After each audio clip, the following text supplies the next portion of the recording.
இறைப்பதமடைந்த யாழ்மறை மாவட்ட குருவாகிய அருட்தந்தை ரேஜிஸ் ராயநாயகம் அவர்களின் 31ஆம் நினைவு நாள் நிகழ்வு 13ஆம் தேதி சனிக்கிழமை இன்று பாஷையூர் புனித அந்தோனியார் ஆலயத்தில் நடைபெற்றது.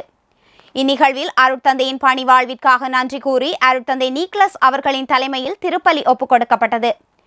இத்திருப்பலியில் குருக்கள், துறவிகள், அருட்சகோதரிகள், அருட்தந்தையின் உறவினர்கள் கலந்து அருட்தந்தையின் வாழ்விற்காக நன்றி கூறி சபித்தனர். அருட்தந்தை ரேஜிஸ் ராயநாயகம் அவர்கள் கிளிநொச்சி, நாரந்தனை, புதுக்குடியிருப்பு, மன்னார் விடத்தல் தீவு ஆகிய பங்குகளில் பங்கு பணியாற்றியுள்ளதுடன் நீண்ட காலமாக யாழ் பல்கலைக்கழக ஆன்மீக குருவாகவும் கடமையாற்றியுள்ளார். அத்துடன் புனித சவேரியார் குருத்துவ கல்லூரி விரிவுரையாளராகவும் புனித மடுத்தீனார் சிறிய குறுமட ஆன்மீக இயக்குநராகவும் பணியாற்றியுள்ளதுடன் 10க்கும் அதிகமான ஆன்மீக உளவியல் நூல்களையும் எழுதியுள்ளார். சிந்தனையாளராக எழுத்துத்துறையில் ஈடுபாடு கொண்ட இவர் பாதுகாவலன் பத்திரிகையில் மிக நீண்ட காலமாக ஆன்மீக கட்டுரைகளை எழுதியுள்ளதுடன் அர்த்தமுள்ள ஆன்மீகம் எனும் தலைப்பில் யாழ் மறையலை தொலைக்காட்சியில் தொடர் நிகழ்ச்சிகளையும் வழங்கியுள்ளார்.